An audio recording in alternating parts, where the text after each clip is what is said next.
창세기 48장은 야곱이 노환으로 인해 위독하게 돼서 임종을 앞두었을 때 마지막으로 요셉의 두 아들을 야곱의 양자로 맞아들이는 장면에 대해서 기록하고 있습니다. 즉 임종하기에 앞서서 요셉을 자신의 장자로 선언하고 있는 장면입니다. 그래서 장자에게 상속되는 두 배의 몫을 요셉에게 남기고 있습니다. 야곱이 장자인 요셉에게 두 배의 몫을 준 것은 크게 두 가지입니다. 첫째는 언약의 상속권이고 둘째는 자신이 가지고 있었던 땅입니다. 성경에서 야곱이 공적으로 가지고 있었던 땅은 오늘 보면 마지막 절에 기록된 세겜에서의 땅입니다. 야곱은 그 땅을 장자인 요셉에게 상속시키고 있는 겁니다. 약 400년 후에 이스라엘 백성이 출애굽할 때 요셉의 유고를 가지고 출애굽했습니다. 요셉이 자신의 유고를 가지고 출애굽해서 가나안 땅에 묻어달라 유언을 남겼기 때문입니다. 그 유언을 지켜냈어요. 참 이스라엘 백성도 대단해요. 그런 걸 보면 400년 전 요셉이 남긴 유언을 기억하고 요셉의 유고를 가지고 가나안 땅으로 갔어요. 40년 동안 광야에 있었잖아요. 광야에 있었을 때도 버리지 않았어요. 그 유해를 소중히 간직했어요. 그리고 40년 후에 가나안 땅으로 들어갔을 때 요셉의 유해를 안치했죠. 장사했죠. 그 장사한 곳이 바로 세겜이에요. 성지순례 다녀오신 분들 세겜에 있는 그리심산에 올라서 그 밑에 있는 세겜 땅을 바라봤죠. 지금은 오늘날은 그것을 나블루스라고 하는데 아직까지 그곳에 요셉의 무덤이 있죠. 야곱이 장자인 요셉에게 오늘 마지막 절에 기록된 자기가 빼앗은 그 땅을 상속시켰기 때문에 세겜은 요셉의 장자였던 므낫세 지파의 땅이 돼요. 그리고 요셉의 유해는 그곳에 안치되었던 겁니다. 하지만 장자에게 주는 두 배의 축복, 그 상징인 땅을 요셉이 상속받았을 뿐더러 그것보다 훨씬 더 중요한 상속을 요셉은 받았는데 바로 언약의 축복, 즉 기업입니다. 요셉은 두 배의 기업을 야곱으로부터 상속받은 거예요. 그래서 오늘 보면 5절에서 야곱은 이렇게 말하고 있어요. 내가 애굽으로 와서 내게 이르기 전에 애굽에서 내가 낳은 두 아들 에브라임과 므낫세는 내 것이라 루벤과 시몬처럼 내 것이 될 것이요. 야곱은 여기서 에브라임과 므낫세를 루벤과 시몬처럼 자신의 것, 다시 말해서 자기 아들이라고 선언하는 거예요. 즉 양자로 입양하고 있는 거예요. 더 이상 에브라임과 므낫세는 손주가 아니에요. 손자가 아니에요. 손자가 아니라 내 아들들이다. 입양하는 거예요.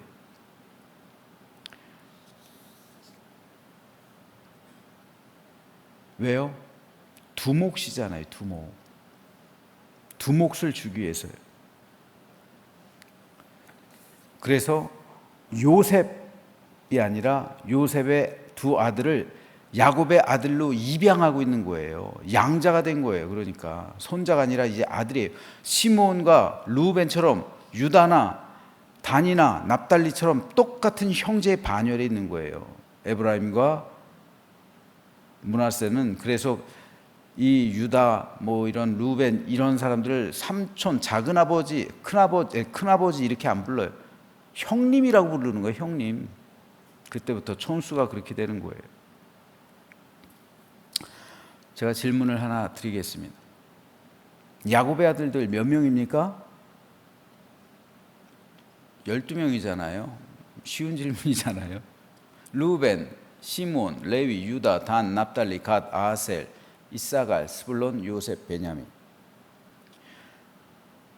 그러면 이스라엘의 지파 몇 개 지파입니까? 12지파예요? 보죠. 루벤 지파, 시몬 지파, 레위 지파, 유다 지파, 단 지파, 납달리 지파, 갓 지파, 아셀 지파, 이사갈 지파, 스불론 지파, 베냐민 지파.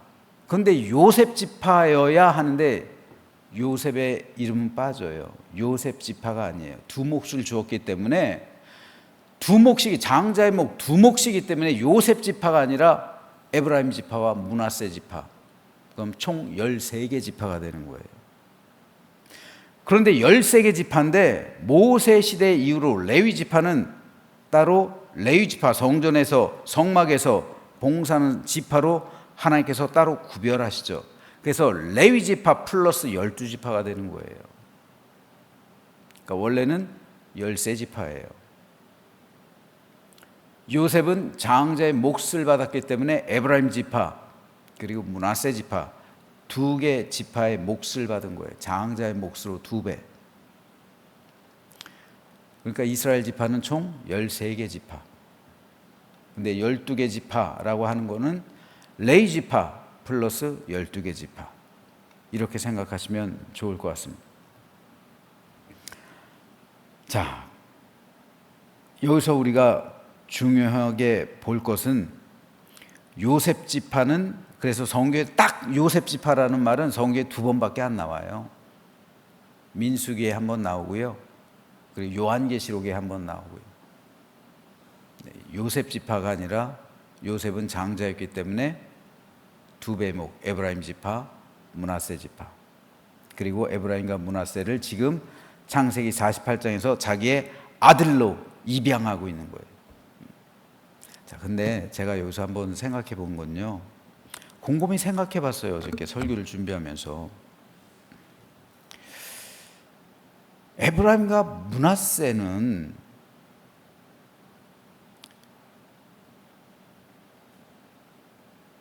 애굽 총리의 아들들이잖아요. 그 당시 세계 중심지, 세계사적인 관점에서 본다면 그 당시에 세상의 중심은 애굽이잖아요. 그리고 모든 민족이 굶주렸을 때, 모든 나라가 굶주렸을 때 애굽엔 먹을 것이 넘쳐났잖아요. 이 정책을 시행한 사람이 요셉이죠. 요셉은 세상 권력의 중심이에요. 총리란 말입니다. 아버지가 총리예요. 오늘날로 말하면 에브라임과 므낫세는 미국 대통령의 아들들이에요. 오늘날로 치면요. 굳이 비유하자면 세상 권력 중심 애굽에 있었던 총리의 아들들이라고요.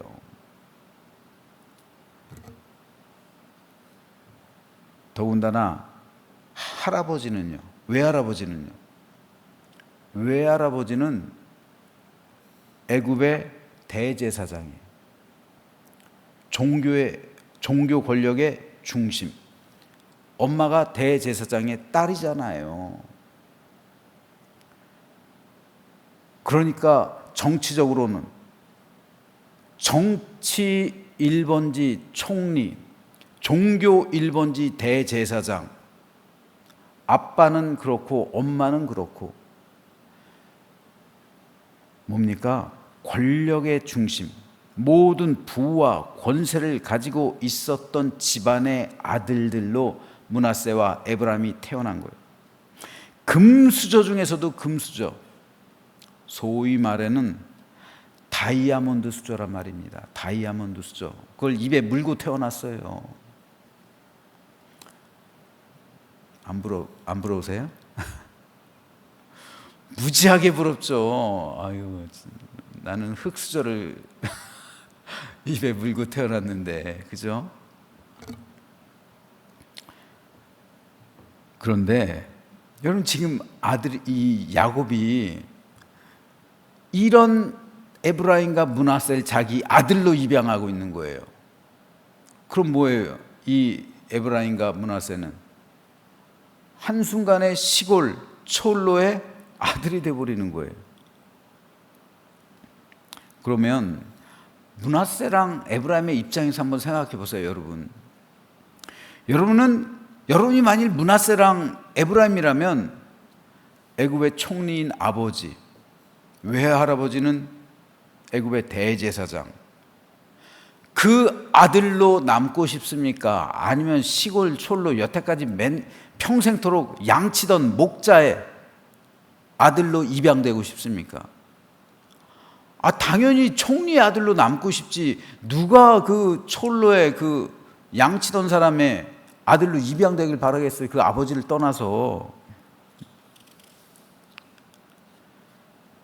당연히 모든 부와 권력과 명예의 한복판에 있는 총리인 아버지, 종교 권력의 중심지 대제사장인 외할아버지 밑에서 살아가면서 모든 애굽에서의 부와 권력과 명예를 상속받길 원하죠. 그렇게 살아가길 원하겠죠. 야곱이 세겜에 준 땅이라고 해봐야 저 척박한 땅, 그 땅을 애굽에 있는 땅하고 비교해 보세요. 대제사장은 세금도 안 내잖아요. 바로가 직접 주기 때문에 그 당시 지금도 그렇기 때문에 영국에서도 그렇고요, 성직자들에게는 세금을 안 물려요. 그 전통이 지금까지 살아있어서 세금이 없어요. 그리고 바로가 직접 곡물을 줘요. 그 흉년 가운데서도 그 곡물을 안 끊었다고요. 제사장들에게는. 땅도 많아요. 요셉 가문은 한마디로 말해서 비유컨대 1조 이상의 돈이 있어요. 그런데 가나안 땅에 1억짜리 땅이 있어요. 여러분, 가나안 땅에 1억짜리 땅 준다고 1조 있는 사람이 그걸 고마워할까요? 1조를 상속받을 수 있는 사람이 1억짜리 땅 준다고 해서 그걸 고마워해요? 그거 바라고 아들이 돼요?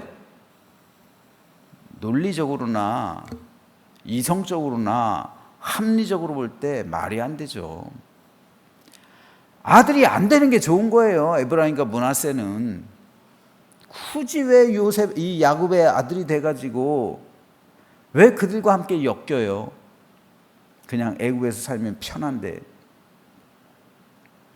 더군다나 이 이스라엘 사람들은 애굽 사람들 볼 때 가증하다고 했잖아요. 직업이 목축이니까, 짐승을 치는 사람이니까요. 쉽게 말해서 우리나라 사람들이 조선시대 때 백정을 굉장히 천하게 여긴 것처럼 그렇게 이 목축하는 사람을 천하게 여겼는데, 총리의 아들들이잖아요. 애굽에서 모든 학문을 다 익힌 사람이잖아요. 에브라임과 므낫세는요, 고급 학문, 모든 것을 다 배운 사람들이잖아요. 얼마나 교육을 잘 받았겠어요. 그러한 모든 교육을 받은 사람이, 그들이 가증히 여기는 그 애굽에서의 그 문명의 혜택을 받은 사람이 그 야곱의 아들이 되라고요? 전 이것도 굉장히 기적 같은 일이라고 생각해요. 이삭이 아버지 아브라함에게 순종한 것, 그것도 기적인데, 제가 볼 땐 에브라임과 므낫세가 아버지 요셉의 말에 순종한 것도 기적이에요. 그러니까 나 같았으면 입양 안 한다고 그랬을 것 같아요. 아들로 안 간다고 그랬을 것 같아요. 그냥 아버지 요셉, 아버지 아들로 남고 싶다고 했을 것 같아요. 막 야곱이 너는 이제부터 내 아들이야 그러면 속으로 막 욕했을 것 같아요. 주책이야. 왜 나를 이렇게 해가지고 고생시키려고, 왜 나를 아들로 입양해? 뭐 얻을 게 있다고 그렇게 생각했을 것 같아요. 안 그래요, 여러분? 세상적인 관점에서 볼 때는 야곱의 상속권 안 받는 게 더 나아요. 야곱의 아들로 입양되는 것보다 요셉의 아들로 남아있는 게 100배, 1000배, 10,000배 더 좋은 거예요. 훨씬 더 풍요로운 삶을 보장받는 삶이에요. 바로 여기서 요셉의 위대함이 나오는 거예요. 요셉은 자녀들을 세상의 관점으로 바라보지 않았어요.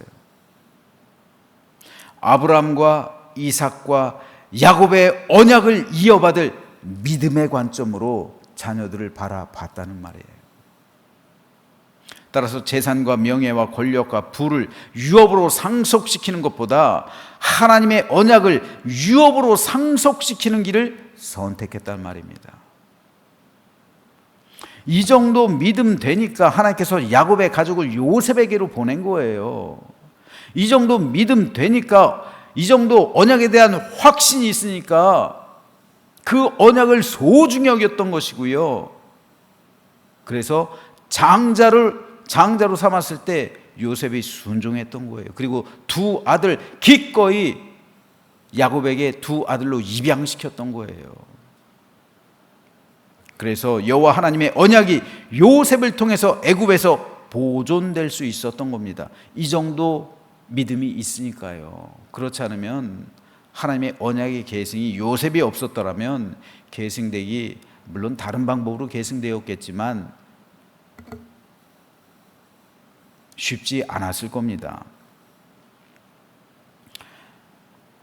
하나님은 오늘도 요셉과 같은 믿음을 가진 성도를 찾습니다.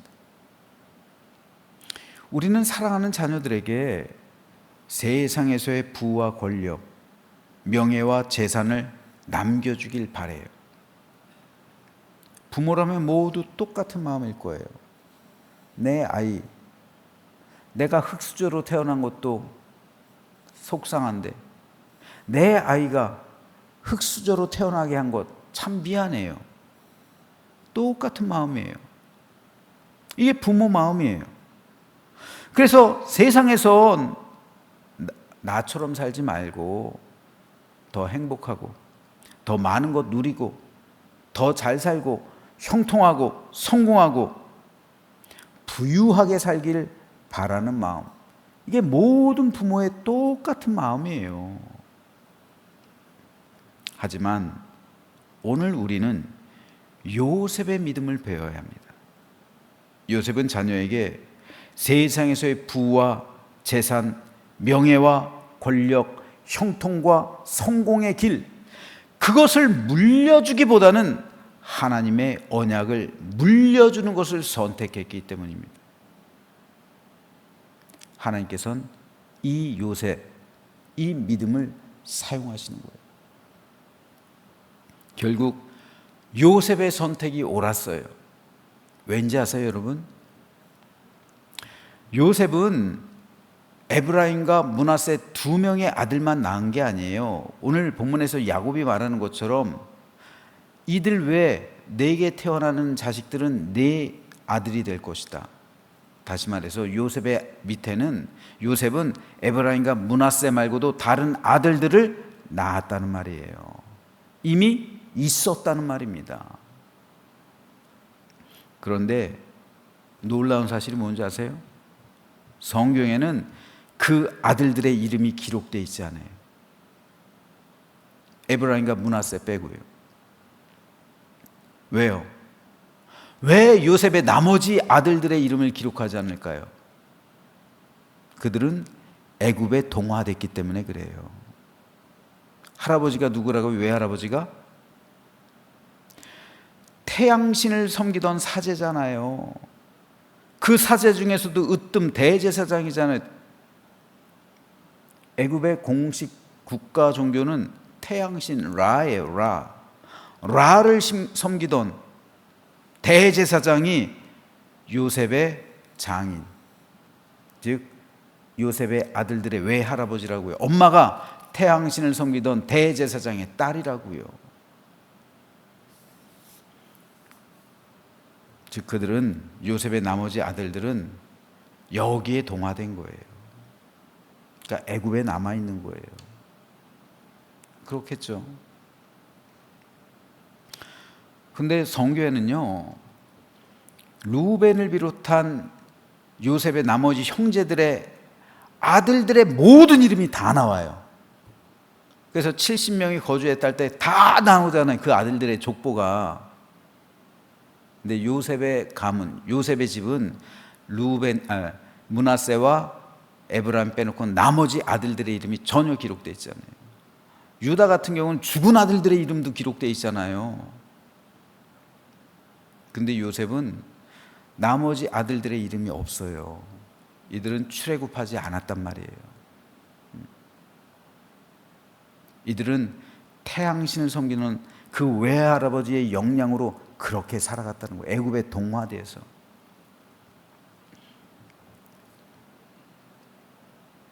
이것은 우리가 어떻게 자녀 교육을 해야 하는지 우리에게 보여주고 있는 단적인 예가 되는 거예요.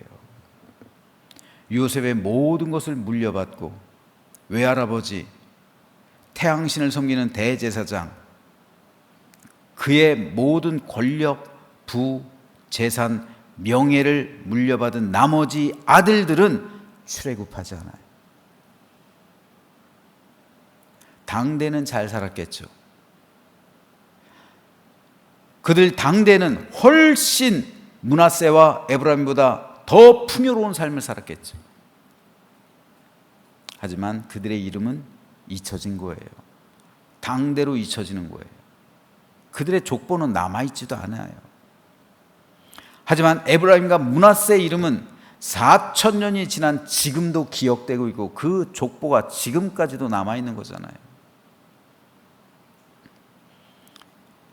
이것은 영원히 우리가 사는 길이 무엇인지를 보여주는 거예요.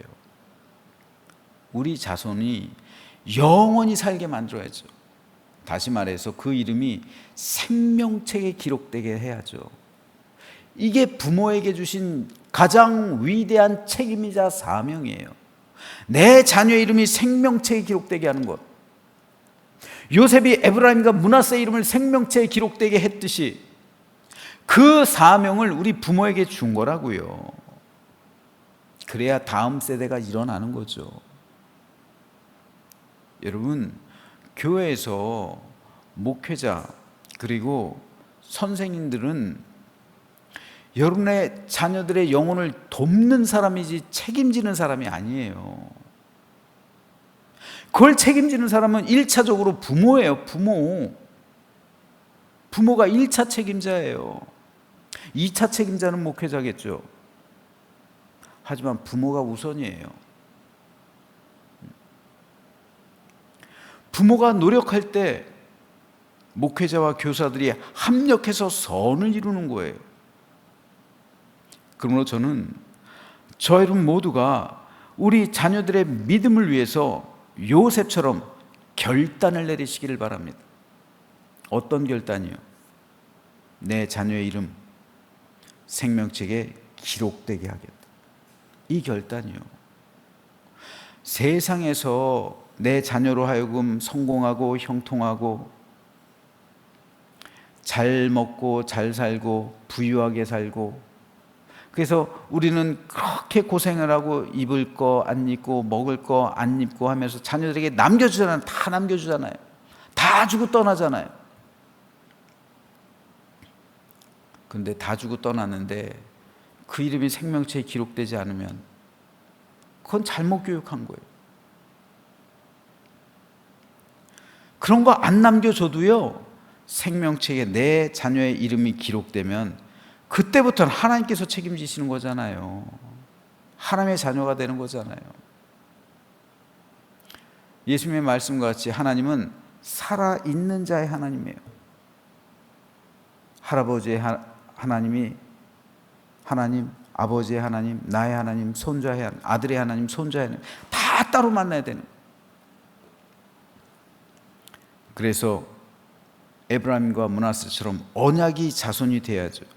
그래서 천국을 유업으로 상속받아야죠. 그럴 때 우리 자손이 진정한 축복을 받는 믿음의 백성이 되는 겁니다.